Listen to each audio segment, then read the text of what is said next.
Good morning, everyone. Thank you. I realize it's kind of hard to hear us behind our masks, so I will try to enunciate really well this morning. So first, I want to thank you all for the invitation to speak today. And I also want to commend whomever it was that came up with the acronym Go Rock. It sounds like we're speaking at a concert event or something. So just to goes to show you, don't underestimate the creativity of your colleagues. So, all right. So at the end of this talk today, I hope you'll be able to understand some of the reasons why checkpoint inhibitors thus far have not been very effective in glioblastoma, and understand some of the mechanisms of action of these inhibitors and how that applies in glioma study. And finally, be able to describe some ways in which the checkpoint inhibitors may have a role in glioma therapy in the future. So in general, to remind everybody, when we have our general antigen presenting cell, or in some cases a tumor cell, this is expressing the PD-1 ligand 1. And we also see that on the T cells, we have PD-1 and CTLA-4. And in the normal situation, when you see an antigen presenting cell, this allows the T cell to become activated and to proliferate. Whereas when we see this in cancer, we see these tumor cells and we see linkage of the PD-1 and its ligand, and likewise with CTLA-4. And what happens is this negatively, negatively modulates the T cells. And so you see self-tolerance and you see tumor immune invasion. So if we can use one of our checkpoint inhibitors, either PD-1, CTLA-4, PD-L1 are the three in which we currently have FDA-approved drugs. They are looking at TIM-3 and IDO1 also in the future for use as checkpoint inhibitors, but we haven't gotten there yet.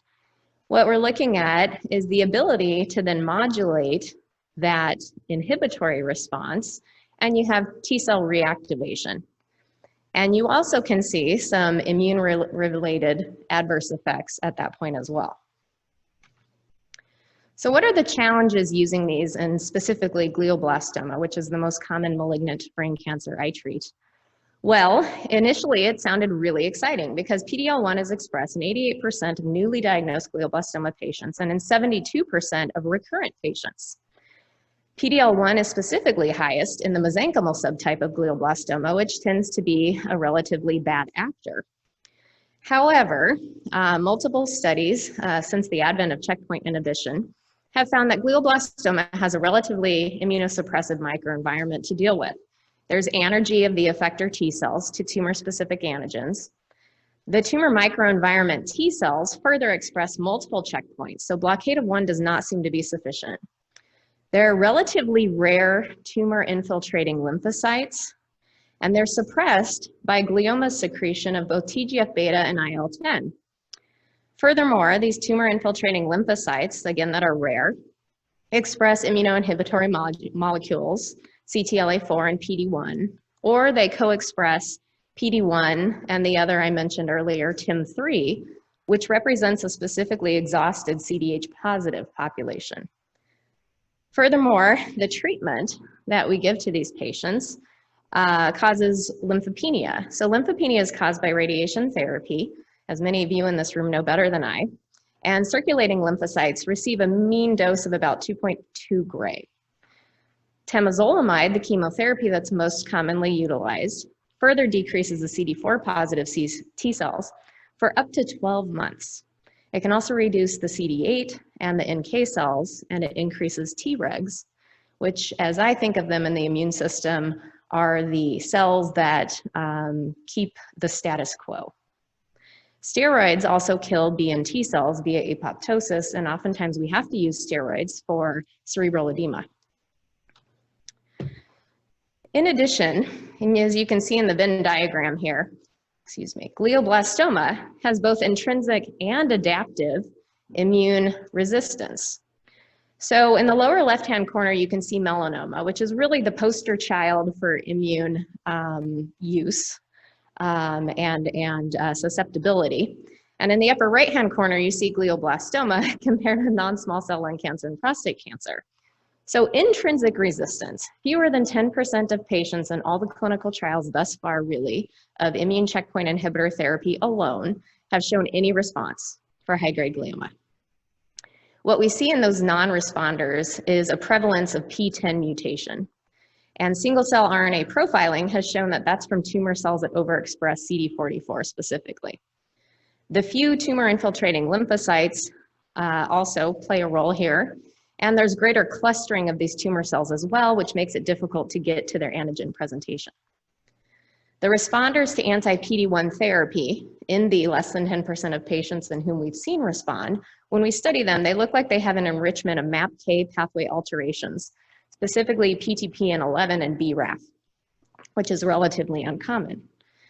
The adaptive mechanisms in patients who have initially responded and then show resistance later on have shown a loss of response that's associated with loss of these neoantigens, these immunogenic neoantigens, and loss of the mutations that generate those neoantigens. So in the use of adjuvant PD-1 inhibition for glioblastoma, we looked to the CheckMate study and the Keynote-028 studies. So in CheckMate, the phase 2 study in recurrent glioblastoma looked at nivolumab with or without the CTLA-4 inhibitor ipilimumab. So as we just heard, the standard of care now in non-small cell lung cancer. This was in first progression after chemoradiation therapy. And what was found was that the best responses were in the nivolumab given every 3-week arm at 10.4 months of overall survival. So this arm was taken to a phase 3 randomized trial, and at the same population, looking at these patients, randomizing them to receive either nivolumab or bevacizumab.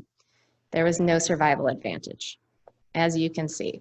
The overall response rate was 8% for nivolumab versus 23% for bevacizumab, otherwise known as Avastin. And there was no advantage in the group that had greater than 1% PD-L1 expression. What about pembrolizumab?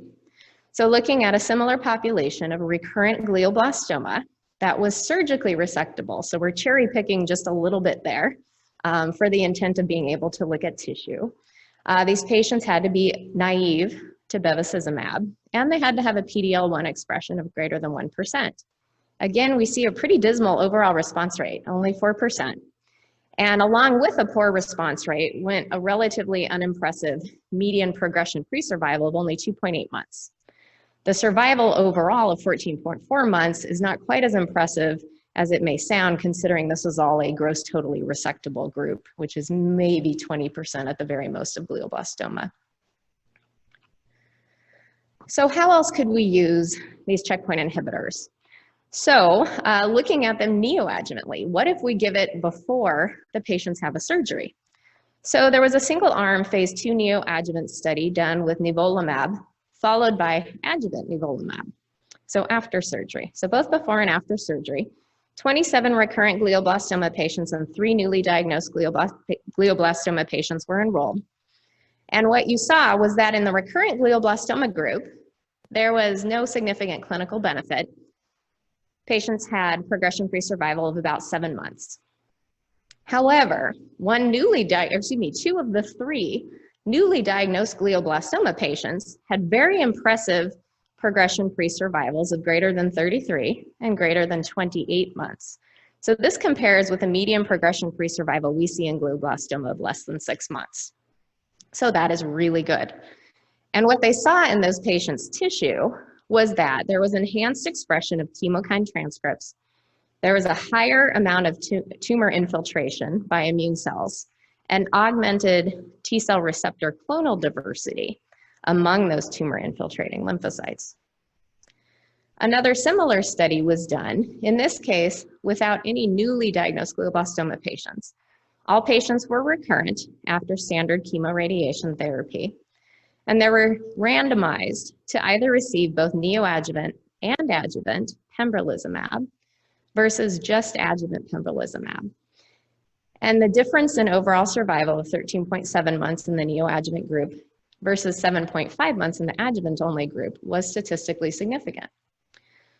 So these patients, at time of their surgery, showed to have upregulation of T cell and interferon gamma gene expression in their resected tumor, increased tumor infiltrating lymphocytes, and in their peripheral blood showed clonal T cell expansion, decreased PD-1 expression on the peripheral blood T cells. And importantly, in these studies, dexamethasone was not correlated with survival. Steroid is known to be somewhat of an off switch for some of our immune checkpoint inhibitor therapies. Now, I will give the caveat that in this study, no more than 4 milligrams of daily dexamethasone was allowed, however. So that's a relatively lower dose. This displays the results of the same study that I mentioned with neoadjuvant pembrolizumab. And what you can see in the red bar is that those who had neoadjuvant and not just adjuvant therapy had a much improved response. So why is that? So the proposed mechanism is that when we give neoadjuvant anti-PD-1 blockade in the form of the monoclonal antibody, you have a chance to see T cell activation and clonal selection while the tumor antigens are still present. This blockade then increases the tumor infiltrating lymphocytes, which then release interferon gamma, and this signaling actually decreases your tumor cell cycle related genes.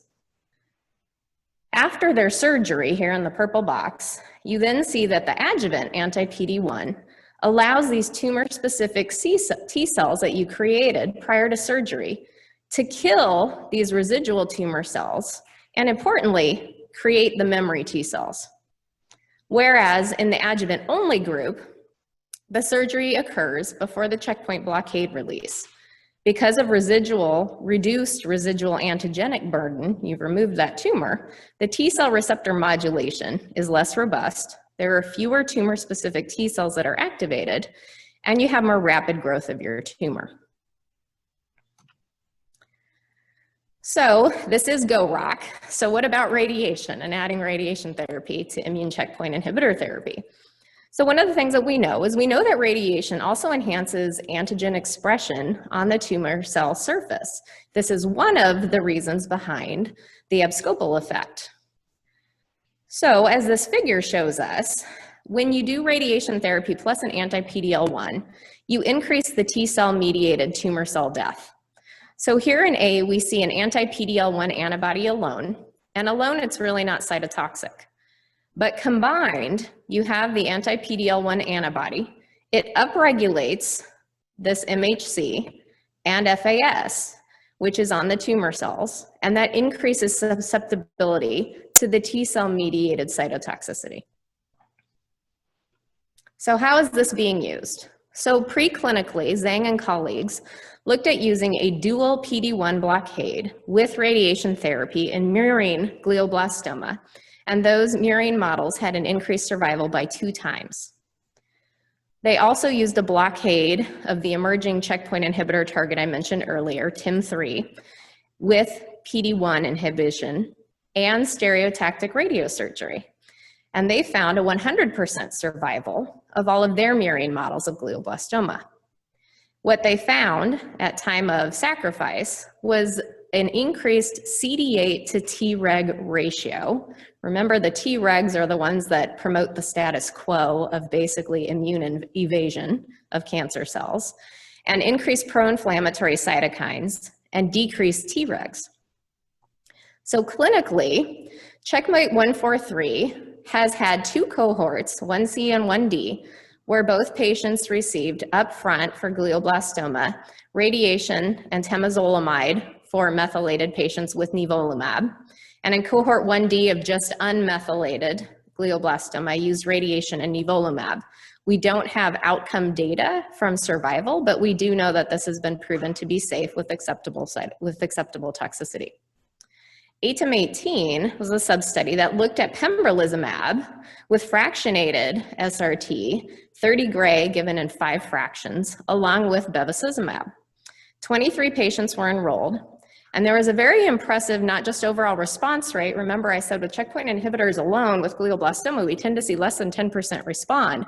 We saw a 53% response rate, but that was also prolonged. Those were only the people who had a response and maintained it at 6 months or greater.